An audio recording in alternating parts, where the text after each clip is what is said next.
अ, आत्मजीत जी आपके पास आता हूँ। इसमें सुनील जी भी जुड़ गए हैं। आपका भी स्वागत है सुनील जी। आत्मजीत जी, जिस व्यवस्था का हिस्सा मैं रहा हूं और जिसकी बात हिमांशु ने भी की, मेरा एक अनुभव है। किसी भी देश में जाएंगे तो सबसे ज्यादा ऑर्गेनाइज्ड कौन है? सबसे ज्यादा ऑर्गेनाइज्ड माफिया। माफिया है सर, या माफिया अंडरवर्ल्ड है माफिया। सर। हाँ, मैंने वही वर्ड किया, माफिया या अंडरवर्ल्ड। ये दोनों सबसे ऑर्गेनाइज्ड होते हैं। इनका हर कार्य जो होता है वो सीक्रेट होता है सर। कोई भी चीज ट्रांसपेरेंट नहीं है यहां पर। यहां पर लेफ्ट को राइट का नहीं पता, राइट को लेफ्ट का नहीं पता होता है। इन एक्चुअलिटी देखा जाए तो भारत में इस समय राजनीति का माफियाकरण हुआ है। Exactly the politics is being run in the way it is run by the organised mafia in any country. चाहे वो ड्रग्स का माफिया, गोल्ड का माफिया हो, हवाला करेंसी का माफिया हो, वेपन्स का माफिया हो। ये चार मेजर दुनिया के माफिया हैं। और ये एक त्रिकोण है बेसिकली, जिसको ड्रग्स का, हवाला करेंसी का और गोल्ड का त्रिकोण कहा जाता है। उस त्रिकोण के बीच में एक चौथा कोण आता है जिसका नाम है वेपन्स का। बाकी जितने भी माफिया हैं वो उसके सबॉर्डिनेट हैं। क्योंकि जब हिमांशु ने बात की लैंड की, तो लैंड भी एक माफिया है, लेकिन लैंड माफिया ड्रग्स माफिया और बाकी माफिया के सामने नंबर 2 पे आता है एक्चुअली। तो दिस जो पोलिटिसाइजेशन जो इस टाइम किया गया है, या कहा जाए कि माफियाकरण किया गया पॉलिटिक्स का, ये डराने वाला है। यहां पर आप किसी को भी बेच खरीद सकते हैं, साम दाम दंड भेद से। अगर वैसे अपने आप को कोई बेचने को तैयार नहीं तो आप धमका के उसको खरीद सकते हो। उधर से भी नहीं करता तो उसको मार भी सकते हो, खत्म भी कर सकते हो, या उसके ऊपर रेड कर सकते हो, उसको गिरफ्तार करवा सकते हो। सत्ता जब आपके पास होती है तो फिर आपका ये माफियाकरण और ज्यादा स्ट्रांग हो जाता है। दुनिया के कई देशों में एक्चुअली माफिया राजनीति चला रहे हैं, मैं आपको बताऊं, उनके हाथ में है। हम बिल्कुल उसी दिशा में है सर। आत्मजीत सिंह जी।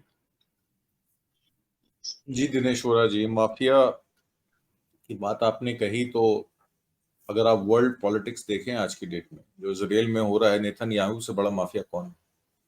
गाजा में सिविलियंस की हत्याएं, 2 मिलियन सिविलियंस, 20 लाख लोगों की हत्या का जिम्मेदार नेतन्याहू आज की डेट में बमबारी कर रहा है साउथ गाजा पे कब्जा पाने के लिए, और वहां के अस्पतालों के बाहर जो है वो कब्रें खोदी जा रही। और कोई भी यूएन की एजेंसी या यूरोपियन यूनियन या अमेरिका भी उसको रोकने में नाकामयाब है।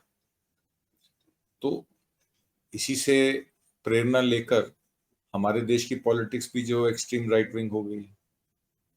आपने देखा अमेरिका में डोनाल्ड ट्रंप जब इलेक्शन हारे तो उन्होंने कहा कि मुझे जबरदस्ती हराया गया है। उसके बाद उन पे तमाम इम्प्रोप्राइटरी के मामले चले, सुप्रीम कोर्ट तक उनको समन भेजे गए और वो पेश भी हुए।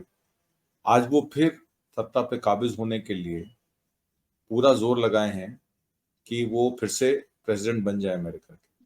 तो अगर इन लोगों की इतनी पावर है पैसे के बल पर और बंदूक के बल पर और माफिया के बल पर कि अपने सामने वाले प्रतिद्वंदी को कैसे खत्म करना है, चाहे मार के खत्म करना है, चाहे पॉलिटिकली खत्म करना है, चाहे बदनाम करके, तो इस तरीके की चीजें तो पूरे दुनिया में हो रही हैं। फ्रांस में भी हो रही हैं, अमेरिका में भी हो रही हैं, इसराइल में भी हो रही हैं। और इल्जाम किस पे लगता है? इल्जाम धर्म के नाम पे लगता है कि जो मुस्लिम कंट्रीज हैं, ईरान है, इराक है, यमन है, सीरिया है, ये सब क्योंकि फैनेटिक्स हैं, पिछड़े हुए हैं, इसीलिए दुनिया में जो है इम्बैलेंस हो रहा है। पर बात ऐसी नहीं है। जो बड़े देश हैं, जिन पे रिसोर्सेज हैं, जिन पे बड़ी बड़ी ये कॉन्ग्लोमरेट कंपनीज बन गई हैं, जो मोनोपोली टाइप सिचुएशन में देश को चला रही हैं, वो चाहती नहीं है कि कोई मार्केट में घुसे। क्योंकि मार्केट तो आज की डेट में सप्लाई ड्रिवन हो गई। जैसे जैसे आपने देखा कि पूरी दुनिया में जिस तरीके का हाहाकार मचा है, जिस तरीके से इंटरनेशनल ट्रेड पे, सप्लाई रिसोर्सेज पे जिस तरीके से ताला लग गया है, सप्लाई शॉक्स हो रहे हैं, और सप्लाई चेन मैनेजमेंट में इतनी जल्दी चेंजेस नहीं आते हैं, बहुत सालों साल लग जाते हैं, दसियों साल लग जाते हैं। तो जिस तरीके से सप्लाई चेन मैनेजमेंट चेंज हुई है, जिस तरीके से दुनिया के संसाधनों पे कब्जा करने की कोशिश की गई है, चाहे वो सी रूट हो, चाहे वो लैंड रूट हो, चाहे वो हवाई रूट हो, तो ये अपना प्रभुत्व बनाने के लिए सब देशों में ये होड़ चल रही है और भारत इसमें पीछे नहीं। तो भारत के तो जैसे आपने कहा, टाइटल दिया कि एक ही सम्राट हैं, वो सम्राट मोदी हैं। तो उनको ये पता है कि देश में लोकतंत्र से देश के संसाधनों पे, देश के रिसोर्सेज पे, देश की पॉलिटिक्स पे कब्जा नहीं किया जा सकता। तो उन्होंने नई पार्लियामेंट बना दी, उन्होंने संगोल की राजनीति शुरू कर दी, उन्होंने अपने प्रतिद्वंदियों को खत्म करने के लिए उनके पीछे ईडी, सीबीआई, आईटी लगा दी। उन्होंने पेगासस सॉफ्टवेयर, जो कि इजराइल की गवर्नमेंट का ही बनाया हुआ है, सबके फोनों पर डाल दी कि जो इनकी कॉन्वर्सेशन हो रही है, जो ये कर रहे हैं, उसकी सारी इंफॉर्मेशन प्रधानमंत्री मोदी तक जाए, ताकि मोदी जी ये डिसाइड कर सकें कि उनका दोस्त कौन है और दुश्मन कौन है, और जो दुश्मन है उसको एलिमिनेट कर दीजिए, या तो उसको अपने साथ शामिल कर लीजिए, और नहीं शामिल कर सकते तो उसको जो है आप एलिमिनेट कर दीजिए। अब इस पृष्ठभूमि में लोग कैसे आकलन करें कि जो हो रहा है वो सही हो रहा है या गलत हो रहा है? तो उसके लिए जैसे प्रधानमंत्री मोदी ने बच्चों को समझाने के लिए कहा कि रिपोर्ट कार्ड को आप बच्चों का भविष्य मत मानिए, उनकी प्रतिभाओं को भी देखिए। तो मेरे हिसाब से तो ये चीज मोदी जी पे भी लागू होनी चाहिए, मोदी जी का भी रिपोर्ट कार्ड बनना चाहिए कि पिछले 10 साल में मोदी जी ने जितनी भी स्कीमें लगाई, जितना भी काम किया, वो काम क्या देश के लिए अच्छा था या बुरा था? पॉलिटिक्स को आप एक साइड कर दीजिए, रिलीजन को आप एक साइड कर दीजिए कि धर्म के बेसिस पे कैसे पॉलिटिक्स को कंट्रोल किया गया। आप ये देखिए कि उनका रिपोर्ट कार्ड क्या है। क्या प्लानिंग कमीशन से जब नीति आयोग बनाया गया, तो क्या नीति आयोग के कामों में बढ़ावा हुआ, काम अच्छा हुआ, देश की नीतियां अच्छी बनी? तो नीति आयोग के उस टाइम के बीवी सुब्रमण्यम का एक स्टेटमेंट है, वो ये कहते हैं कि नीति आयोग की रिपोर्ट पर कि स्टेट्स को जो है डेवोल्यूशन का 42% हिस्सा दिया जाना चाहिए था, उसके खिलाफ थे मोदी जी। वो कहते 32-33% से ज्यादा नहीं होना चाहिए। 2015 के बजट को 48 घंटे में रिफ्रेम किया गया प्लानिंग कमीशन के ऑफिस में, क्योंकि मोदी जी मान नहीं रहे थे। जब आखिर में माने तो बजट के सारे प्रोविजंस चेंज किए गए, चाइल्ड वेलफेयर प्रोग्राम का, रूरल एग्रीकल्चर का, इंडस्ट्री का, सारा पैसा डेवलपमेंट का उन्होंने गायब कर दिया। तो इसका मतलब है बजट भी फज किया गया। तो काहे की नीति और काहे का आयोग?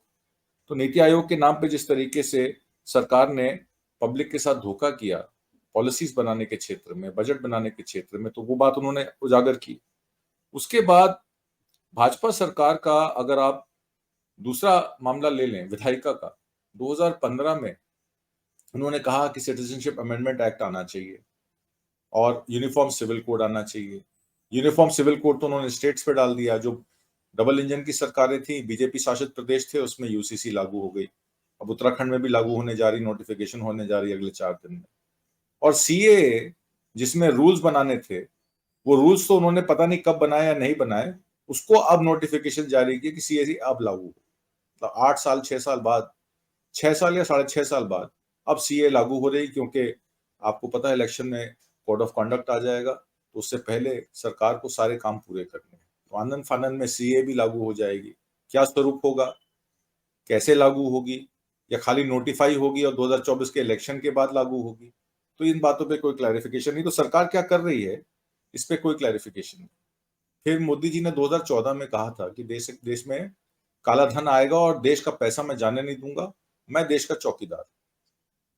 फिर ऑपोजिशन पार्टीज ने चलाया भी चौकीदारी चोर है।